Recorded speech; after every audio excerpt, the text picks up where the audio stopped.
put this up actually. You look at this league, right?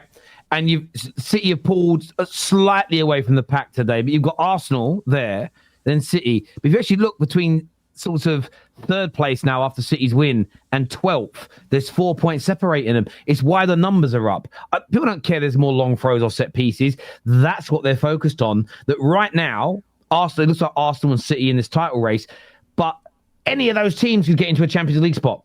And right now, nobody quite knows who it's going to be. Bournemouth a couple of weeks ago, people were talking about title races. They're now down in 9th, right? But they could win their next game and end up finishing the weekend in 3rd. It's an amazing league. And if you guys can't see it, I can focus in a little bit closer. There we go. Sorry. No, KJ, take it down. KJ, get it off the screen. Sorry about that. I don't know what KJ putting that up. Putting that up there, KJ. But no, listen, you guys deserved it today. You were brilliant. And yes, there's a VAR, which we'll get onto a little bit later in the show, but your performance was top notch. And your next game's away at Newcastle, who are struggling right now, as we see things. And what an opportunity to go there. And I'm not sure if it's before or after the North London derby, but an opportunity to go there and put additional pressure on Arsenal, really cement this win with back-to-backs, because that would be the most disappointing thing, wouldn't it? To go away to Newcastle and lose and Arsenal win. You kind of lose a little bit of momentum after today, but a massive game for you. So well done for the performance right across the board. Fantastic. Hussam. What went wrong today? Why were Liverpool so off the pace today? Why were the players so poor at the Etihad? Because we went back to factory settings again for no reason whatsoever. It's because we were speaking about this before the game, and I said we should do exactly what we did against Real Madrid, not just in terms of lineup, in terms of setup. We decided to high press them for no reason whatsoever. That's City's bread and butter. They know how to play out from the back. This ain't nothing like new to them. This is the manager in the world that you don't want to, play this style against. We decided to high press them for no reason whatsoever, and we ended up getting destroyed. I don't care about VR decisions or what should have stood, what shouldn't have stood. I don't give a fuck. I don't want to talk about it, because we should have lost this game from the first half alone by 4 goals. Like, it's just the fact that our first shot on target came from a Szoboszlai shot from far. Like, just tells you all you need to know. We offered nothing in this game. I just don't understand why we just went back to the shit that just didn't work, the shit that got us in this position to begin with. I don't understand why we went back there. Should have just stuck to the stuff that worked against Real Madrid. Just set up compact, just set up low block, be resilient, fight from a defensive perspective. And, we should be the team to counterattack them. We went away to the Etihad and we did the Bournemouth, basically. It's like before conceding the first 2 goals. We're just open, getting counterattacked. Doku absolutely abused Conor Bradley today. No one had a good game, in my opinion. Gravenberch didn't look good. McAllister. No one had a good game today. Even Szoboszlai. But Szoboszlai gets some leeway because he's been our best player this whole season. So I'm not going to go on. I get what you mean pressing and it made spaces. But why were so many players today? McAllister, Gravenberch, Konate, Salah. Why were they so bad on the ball today? This is the thing that you wanted to argue every week. And this is the thing that I'm trying to explain to you, and you just don't get it. When there is like 9-10 outfield players who are all performing like crap, by definition, I can't go to every single one and go like, yo, McAllister, you're crap. Gravenberch, you're crap. Salah, you're crap. Konate, you're crap. Bradley, you're crap. Robertson, you're crap. It doesn't work this way. Them passing is because of the way that we systematically set up in a way to fail. So yes, this guy should have played the pass better here, and that guy should have tackled there, and he should have closed him down, and this should have happened, and that should have happened. But that's way too much to point out, instead of just going like, there was no need for us to start the game that way. Okay. Us high-pressing City is the reason why they had spaces. Them having spaces is the reason why they got momentum. Them getting momentum is the reason why they scored the goal. Them scoring the goal is the reason why our players lacked belief. Our players lacking belief is the reason why maybe they didn't make a pass here and didn't make a pass there. So it's a structure thing from beginning to end. So I can't look at every single individual and go like, no, this guy should have passed the ball here and it would have changed the game. Hang on, though. Hang on. When you look at this game today, their first goal, yes, you pressed them quite high, but the reason you pressed them high is because you actually knocked the ball into the channel to run onto, which has been a Liverpool tactic for years. You had them squeeze, and they played about 7 or 8 passes to get out of that, Yeah. and then put together a 27 pass move. And when they crossed that ball into your box, there wasn't a lot of space because you guys got back into shape. So their first goal they scored wasn't because you all just pressed and left all this room in behind like when Man United scored. It was a very different scenario. But that being said, I don't think because you pressed early in the game, that means that threw Konate off so that he couldn't pass a ball 5 yards. I don't think that meant that Mo Salah's touch was off. His crosses were overhit. His shots were inaccurate. Went through one-on-one on goal and missed it. I don't think that made Gravenberch all over the place. Went through one-on-one and missed it at 3-0 down. Sorry? Went one-on-one and missed it on 3-0 down. So Okay, so it's okay. 3-1, yeah. Right, but that has nothing to do with him missing. Is there any hope of high pressing? Has nothing to do with these players missing. The high press didn't make him miss that in the first 5 minutes. I never made that claim, but you're speaking it out of context. You're acting like no, we're not. Salah was 1-on-1 at 0-0. He wasn't. I'm not. Sam, that wasn't the point. So the point I'm making is that whenever we try to ask you, because I want to keep it on the game, whenever we try to talk about individual players with you and how good or how bad they were, it's the system is the issue, and there's no. Yeah, and whenever we speak about tactics, you want to make it about individuals. What? Sorry. And the reverse is true. Whenever I speak about tactics, you want to speak about individuals. But that isn't true. I've done my own content on. I've already said. I think. Hang on a minute. That isn't true, though, is it? Because I myself, and I know my audience will back me here, I spoke about your fullbacks going up while your midfield has been emptied, leaving the space in to be exploited for the fullbacks. I said that's how United could beat you, and we did that. So I have literally called out your manager for starting too many of the new players earlier on in the season. So I've called out the tactical elements, but I don't believe any team that's lost like 8 of its last 9 games or something like that. I don't think it's ever always on the manager. I don't think it's always on the players. I don't think it's always on mentality. I think there's a balance in that. Because for me, you're but no one is saying always, though. Well, no, I don't think the players said if the whole team has a bad game, it's a system, and you don't look at players. You've said that every time. But that's by definition. I've maintained my opinion from the losses that we had this season, which is Slot is 80% to blame and the players are 20% to blame. I stick by that. I stick by that today. I'm not like slot out or anything, but that's what I think is happening right now. And my rule of thumb for any football club, this applies to everyone. When there is 8, 9, 10 outfield players who play like crap, I can't go look at every single individual and call their individual performance. But you can. Because it's systematic and structural. The reason I broke it down and explained my opinion. The high press is what allowed City to have all those attacks, is what allowed City to play out from the back and create chances on the counter-attack, which then gave them momentum, which then gave them belief, which reduced the belief of our players, therefore allowing them to make individual mistakes. And when you're 2-0 down away at Man City, it's game done. Like, you're not going to come back from 2-0 down and win 3-0. And by the way, systematically, you saw the difference in the second half. As soon as Slot, completely intelligent, when you're 2-0 down, decide to actually go back to the shit that works, all of a sudden we look a lot better, but it's too late by then. Can I ask you a question, though, with your logic, though? This is where your logic loses me slightly. When Poch was the manager of Chelsea and their fans were saying Poch is the reason we're playing badly, you spent a lot of time talking about individual players, their lack of quality, their lack of consistency, and defended Poch. Why, in that circumstance, when the team was playing badly, were you calling out Chelsea fans for wanting the manager gone because they said it was systematic? But when your players collectively play badly, it's primarily on the manager and you don't call the players out. Why is it different for you? Okay, I'll answer that question, and it's the same thing for Jurgen Klopp as well. The year where we finished 5th, and the year after that as well, we finished the 3rd. It's the same exact answer. The reason why I was defending Pochettino is because Chelsea would go away at Wolves, and they would absolutely dominate Wolves, and they would have 4 1-on-1s, miss all of them at 0-0, and then the Chelsea fans would come after the game and go like, Poch out.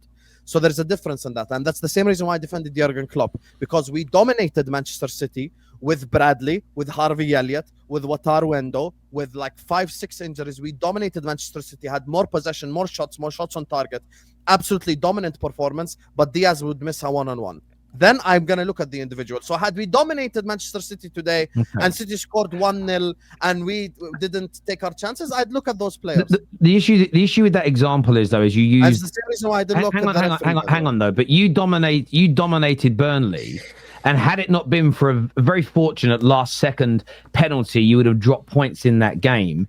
And you were still blaming the system for not making you. Yeah, but again, when it comes to hang on a minute, no, it's because you wouldn't let me finish what I'm about to say. That is results-based analysis, and you're someone that's against results-based analysis. It's about the performance. So whether you dominate a team and fail to score, and they nick a winner, or you dominate but you can't break them down, and then you get a fortunate winner at the end, your analysis should. Hang on. By and large, your analysis should be the same if you're someone that believes in performance-related analysis versus that. So for me, from my point of view and perspective, I actually agree with you that Slot gets things wrong. I just find it very interesting that I look at, I want to ask you, Wirtz today, another brilliant in Europe for you, another game in England where he struggles. Do you think he's struggling to play in the Premier League, Wirtz? No, I don't. I actually felt bad for Florian Wirtz today. I don't think he did anything wrong on the pitch out there. I'll be honest with you. I think every time he got the ball, he tried to create something happen. He tried to find through balls. He tried to find people in spaces. He played the ball into Mo multiple times, played it into Gakpo when he came on. He tried to be the connector in attack. He found like 2-3 good through balls. I feel bad for the guy because he has no striker to work with. And Arne Slot takes off our striker. Yeah, the striker for the first 55 minutes and couldn't find him. We had no one there. So Ekitike I feel bad for as well because he didn't have any service, didn't get the ball, had nothing to do. So it's just I don't criticize Wirtz. Didn't Ekitike play with Wirtz? Yeah, they did. But you feel bad for Ekitike for not getting anything set up for him, but then you feel bad for Wirtz because he was setting things up. What? I've already explained it. You just don't understand football. Yes, but Wirtz weren't setting up Ekitike because they pressed in the first 5 minutes. Oh, you understand football, Terry, so you get it. Yeah, okay. That's not what I said. That's not what I said, Terry. Don't change what I said, because when people change what you said, like, let me finish, then you go on a 7-minute monologue. Don't change what I said, please. It's funny because you're the same guy that last season said, oh my God, all the Man United players look bad. So you've got to start looking at the manager and the way that he sets up the team. No, that's not. That literally isn't what I said. I've literally been saying for the last 2 years, 90% of my squad's got to go because it ain't good enough. That's not what I said at all. I don't think that 90% of my squad got to go. I just think we need to run back the shit that works. I don't think 90% have got to go. But he did that today. The same way that we played against Real Madrid. No, we did not. You're not going to play the same way you did against them, though? We had more possession than Man City. I wanted us to be the team to give Man City the ball. When the game was in the fucking balance, no, we didn't. He knows football. Let him break it down. He knows football. Sorry. The facts are, up at half-time, when you said you should have been beaten by 3 or 4 goals, they had 57% of the ball. Up until the third goal went in, they had 55% of the ball. Only after the third goal did you have more possession than them, when you had nearly 62% of it. In the end, you ended up with 50.7%, but the majority of that came after going 3-0 down. Up until going 3-0 down, they had more of the ball than you. Facts. Yeah, we had 39% possession against Madrid. 61% of the ball was by Madrid because we set up in an intelligent way. You go away to the Etihad, you have to set up defensive. You have to set up in a low block / mid block, give them the ball and try to counter attack. And we didn't do that. Do you think we played the high press today? We did. Disagree. Go watch. We played the shit press is what we did, because ultimately, up until for the first 35 minutes of the game, City, outside of the penalty, didn't create much of anything. They weren't breaking us down consistently because we were able to get into a deep shape and limit them. The problem was today, when City would try and play out and one of our players would get a touch on the ball, any sort of mindset would vacate, any sort of structure would vacate, and it'll be fucking 8-year-old football. Everyone just chases the ball. Everyone just run for the ball and try and win it. And their first goal comes from Salah gets a touch on the ball. It goes back to Nico O'Reilly, and that shape we were in all of a sudden gets abandoned because Salah goes, Szoboszlai goes, Ekitike goes, fucking who's on the right, Gravenberch goes. All of them just go chase the ball, and City, who are a much better passing team than Real Madrid, by the way, much more technically secure than Real Madrid, are able to sit there and manage one-man press, where if one person runs, they just go, okay, we'll pass it there, or we'll pass it there, or we'll pass it there, or we'll pass it there. And ultimately, the first goal was down to another individual error from the man who made so many individual errors today in Ibrahim Konate. And I sat there after Burnley and I said this: teams will exploit Konate's lack of passion. They will do. And what I see today, one of the best managers of all time sits there and identifies him as a fucking liability with the ball. Because he is.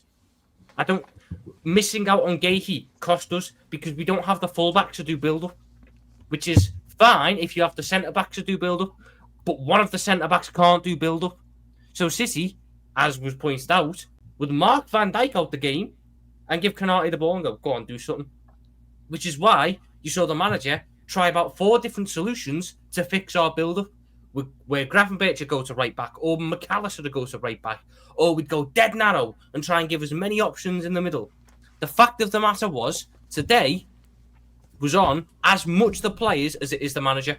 As much the players as it is the manager. Because what went wrong today for us wasn't some deep-rooted tactical thing, it was the basics. It was the basics of football, and I'm going to sound old-fashioned, I'm going to sound fucking like it's a cop-out, but the fact of the matter is, Liverpool didn't win any of their duels today.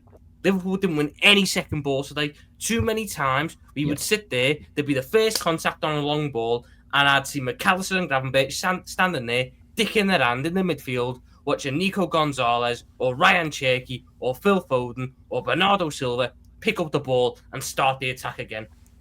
So we were sitting there for so long making individual errors and not winning battles and giving City confidence and knocking ours, that when we had the moments to hit them on the counter-attack, the only player I'd sit there today and go, you know what, he deserved better today, was Salah, because he was the only outlet.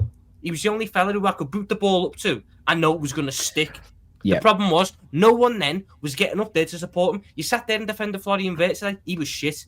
There was a moment in the first half where it's the 3-on-3, Ekitike makes a run on the blind side of the centre-back, and Florian Wirtz knobs his pass into the ground, and the defender picks it up before Ekitike can get onto it. I spent 120 million quid on you. I expect through balls like that to be coming off. Ekitike today did absolutely nothing right. Absolutely nothing right. Nothing. Out of all the players today, I'm looking at the right winger, and I'm looking at probably the left centre-back up until the second goal. Van Dijk was all right until the second goal for them, where he does the one thing, he does a cardinal sin for a centre-back. You don't throw a lazy leg out. You don't throw a lazy leg out when you're defending the box, but he does that. So today, if I'm sitting there looking at this game, and I'm trying to figure out who I can put the blame on, you're saying it's 80-20 on the manager, I'm saying it's 50-50. In fact, I'd arguably put more of the blame on these players, because he set up today with the exact same team that started Madrid, and I know for a fact that every single Liverpool fan on this panel looked at that lineup and went, he's done the right thing there. He's kept it going. Yeah, lineup. I said that already, though, Tom. Yeah, I agree with the lineup. It's the way that we the players didn't live up to them. Tom,